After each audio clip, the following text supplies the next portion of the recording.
Bismillahirrahmanirrahim. Alhamdulillahirabbil alamin wassalatu wassalamu ala asyrafil anbiya'i wal mursalin wa ala alihi washabihi ajmain. Subhanaka la ilma lana illa ma 'allamtana innaka antal alimul hakim wa la hawla wa la quwwata illa billahil aliyyil azim. Rabbi shrah li sadri wa yassir li amri wahlul 'uqdatam min lisani yafqahu qawli. Allahumma shalli ala sayidina Muhammad wa ala alihi washabihi wa sallim. Amma ba', Assalamualaikum warahmatullahi wabarakatuh. Sidang para penonton yang saya hormati sekalian, Alhamdulillah, bersyukur kita kepada Allah SWT kerana sekali lagi dapat ke udara bersama kami dalam kapsul Ramadan yang dibawakan khas oleh Tabung Haji Travel and Services. Sebelum itu, mohon para penonton untuk share sebanyak-banyaknya posting ini. Mudah-mudahan lebih ramai rakan yang akan berkongsi program kita pada petang ini, insya-Allah. Jadi dalam kapsul Ramadan pada kali ini saya akan membawakan ada beberapa isu lah ya. Jadi sebagai mukaddimah, marilah kita sama-sama merenung firman Allah SWT dalam surah Al-Baqarah ayat 185. A'udzubillahi minasyaitonirrajim. Syahrul Ramadan allazi unzila fihi al-Qur'an hudan lin-nasi wa bayyinatin minal huda wal furqan. Faman syahida minkum asy-syahra falyasum wa man kana maridan aw ala safarin fa'iddatun min ayyamin ukhra yuridullahu bikumul yusra wa la yuridu bikumul usra wa litukmilul 'iddata wa litukabbirullaha 'ala ma hadakum wa la'allakum tashkurun. Shadaqallahul 'azim. Syahrul Ramadan unzila fihi al-Quran, bulan Ramadan di dalamnya diturunkan Al-Quran menjadi petunjuk pada manusia, hudan linnas wa bayyinatin minal huda wal furqan, dan keterangan-keterangan daripada petunjuk dan kebenaran. Faman kana minkum faman syahida minkum asy-syahra falyasum, barang siapa yang melihat anak bulan adalah ia berpuasa. Waman kana maridan aw ala safarin fa'iddatun min ayyamin ukhra, dan barang siapa yang sakit ataupun dalam musafir maka diberikan rukhsah untuk menggantikan pada hari yang lain. Sesungguhnya Allah SWT hendak memberikan kemudahan kepada kamu. Allah tidak menginginkan kesulitan kepada kamu. Walitukabbirullaha 'ala ma hadakum, maka hendaklah kamu memuji Allah SWT atas hidayah yang diberikan. Mudah-mudahan kamu bersyukur. Jadi alhamdulillah, bersyukur kita kepada Allah SWT pada dalam bulan Ramadan ini. Allah Taala memberikan pelbagai barakah, hidayah, bulan yang diturunkan Quran di dalamnya. Pada hari nuzulul Quran ya, diturunkan Al-Quran daripada Allahumma salli ala sayyidina Muhammad, daripada Baitul Izzah ke langit dunia ya. So daripada situ diturunkan secara berperingkat-peringkat kepada Rasulullah SAW.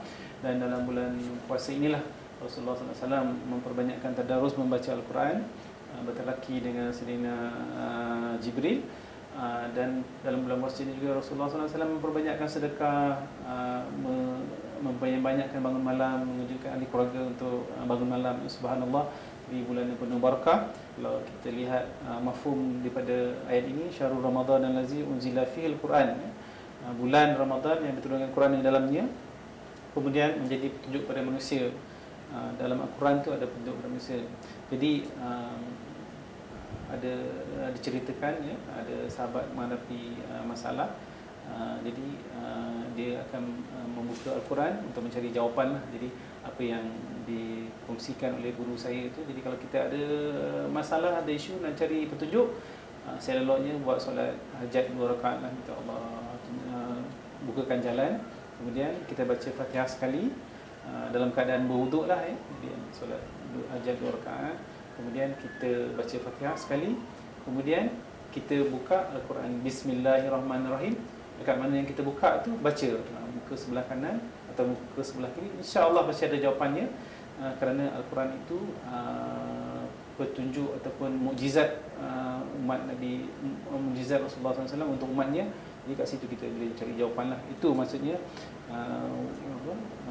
unzila fil Quran hudan linnas. Jadi ada banyak petunjuk kat situ. Apa permasalahan, insya-Allah kita akan dapat jawapannya di situlah ya. Jadi untuk yang seterusnya kita melihat sabda Rasulullah SAW, mafhumnya Ramadan awaluhu rahmah awsatuhu maghfirah wa akhiru itqum minan nar. Jadi bulan Ramadan ni awalnya rahmah, Allah Taala turunkan rahmat kepada kita, ditutupkan pintu neraka, dibukakan pintu syurga, dibelenggu iblis dan syaitan. Jadi kita bangun malam kita tak rasa takut untuk bangun malam, kita rasa seronok nak berpuasa, berbuka puasa bersama kaum kerabat, ahli keluarga. Kita memperbanyakkan sedekah, nampak orang susah kita pun mudah nak keluarkan sedekah. Kita nak bantu anak yatim, fakir miskin, kita sangat rasa mudah. Jadi awal rahmah. Bila datang bulan Ramadan ni, para peniaga pun boleh berniaga, banyak bazar Ramadan boleh berniaga. Jadi yang kita pun nak beli juadah pun mudah. Orang rakan kita yang lain pun senang nak beli juadah. Jadi banyak rahmat, kasut ekonomi pun berkembang. Kita pun lebih mempersiapkan diri untuk hari akhirat, akaun akhirat kita taklah kita tumpukan pada dunia. Jadi masya-Allah, rahmat sangat besar sekali pada umat Muhammad, terutama awal Ramadan. Tetapi bila dah masuk pertengah Ramadan, mafhum hadis tu pertengah Ramadan, awsatuhu maghfirah, Allah Taala berikan ampunan. Bila awal Ramadan tadi penuh surau, sampai berebut-rebut nak masuk surau tu sebab tarawih dah penuh sampai berundi. Sampai undi siapa hari ni, siapa hari ni saya, esok awak. Itu bila awal bulan Ramadan. Tapi bila masuk pertengahan Ramadan dah tinggal separuh dah jemaah surau nak tarawih. Kemudian bila dah ujung-ujung bulan Ramadan tu tinggal 3 orang yang tuan-tuan dan puan, tinggal imam, Bilal siap. Dia 3 orang ni lah tarawih, pasal makmum semua nak pergi beli buat juadah, buat kuih raya, nak beli baju raya. Jadi itu sebab ada 3 peringkat. Jadi untuk bulan Ramadan ni sama-samalah kita memperbaiki dari satu hari ke satu hari, dari satu minggu kita, kalau bolehlah kita katakan kita masuk minggu yang kedua dalam bulan Ramadan ini ataupun bulan April ini. Kita memperbaiki kita punya ibadat. Mungkin kita kurang bangun malam minggu yang pertama, bulan kedua kita banyakkan bangun malam sampailah minggu terakhir, terutama 10 malam yang akhir, kerana di situ ada hari yang lebih baik daripada 1000 bulan. Kerana dalam firman Allah Taala, Lailatul Qadri khairun min alfi syahr. Malam Lailatul Qadar itu malam yang sangat baik, lebih baik daripada 1000 bulan. Allahumma salli ala sayyidina Muhammad wa ala ali sayyidina Muhammad. Jadi berbalik pada persoalan kita pada hari ini, yang saudara penerbit berikan pada kita, ada persoalan kat sini. Allahumma salli ala sayyidina Muhammad, wanita berehat di rumah pada hari Minggu bersama keluarga, membaca Al-Quran dengan suami dia. Kemudian hampir waktu berbuka telah keluar ketulan darah dari kemaluannya mengikut kebiasaan perkiraan kitaran haid akan datang esok. Jadi apakah terbatal puasa dia ataupun tidak? Jadi kalau kita tengok dulu takrif haid di sini dalam Tuhfaz Al-Izzah, erti haid ni kalau kita refer pada fiqh al-manhaj, jadi saya bacakan di sini tarikh haid ialah pada bahasa mengalir, manakala dari segi haid pada syarak ialah darah semula jadi yang normal keluar dari pangkal rahim perempuan yang telah balik dalam keadaan sihat pada waktu tertentu. Berdasarkan tarikh di atas difahami bahawa darah haid itu ialah darah yang keluar pada waktu yang normal dan dalam keadaan sihat. Justru darah yang keluar bukan pada waktu kebiasaan yang normal dan akibat penyakit adalah bukan darah haid dan dianggap sebagai darah fasad. Dalam kitab Fiqh Al-Manhaj, darah yang keluar dia bukan waktu haid dikira darah fasad, dan takrif darah fasad ataupun istihadah ni ialah darah penyakit yang keluar melalui urat di hujung rahim yang dikenali sebagai azil. Okey. Ada kriteria yang penting kat sini, sebelum kita pergi balik pada persoalan tadi. Sambil tu penonton boleh komen lah, atau ada soalan lain boleh komen kat bawah tu, apa nak tanya boleh tanya, insya-Allah nanti penolong penerbit kita Tuan Haji Asfar akan jawab semua persoalan-soalan hukum tu, insya-Allah. Tuan Haji Asfar ni dia sekarang dah jadi pakar hukum, insya-Allah dia boleh rujuk pada kitab-kitab yang ada pada kita, insya-Allah. So kriteria yang penting untuk diambil kira daripada takrif tersebut ialah darah itu keluar pada waktu tertentu. Antara waktu itu adalah waktu minimum. Dia ada waktu minimum, dia ada waktu maksimum dan kebiasaan haid. Dan mazhab Syafi'i waktu minimum haid adalah sehari semalam. Jadi minimum haid ni kena 24 jam sehari semalam ya. Inilah yang difatwakan oleh Imam Syafi'i dalam Al-Um dan dipegang oleh para ashab, rujuk Majmu' Syarah Al-Muhazzab ya.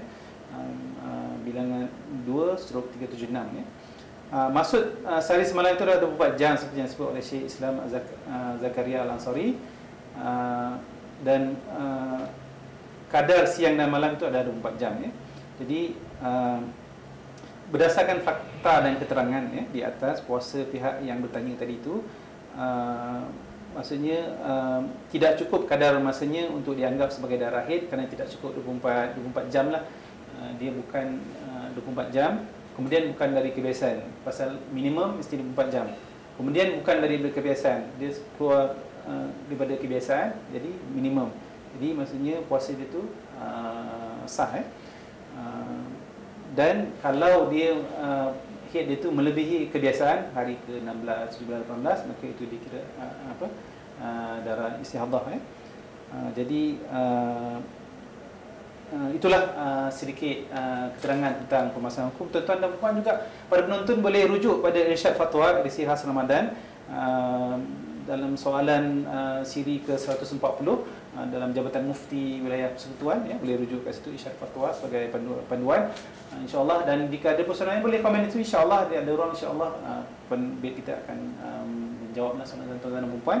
Mudah-mudahan puasa pada tahun ini memberi barakah dan rahmat kepada tuan-tuan, insya-Allah lebih luas, lebih rezeki dan boleh dapat mengeluarkan sedekah pada fakir miskin, membuat kebaikan, beramal, dan kalau boleh nak itikaf di masjid jadi biasanya kalau Allah masih Sayyidina Muhammad, kalau bulan puasa ni di hujung minggu akhir puasa itu biasanya saya nak itikaf di masjid. Jadi saya akan ambil cuti lama sikit lah sebelum raya. Jadi kalau bos saya tengok program ni, tolonglah luluskan bos saya cuti saya tu. Saya nak itikaf sebelum hari raya itu, insya-Allah.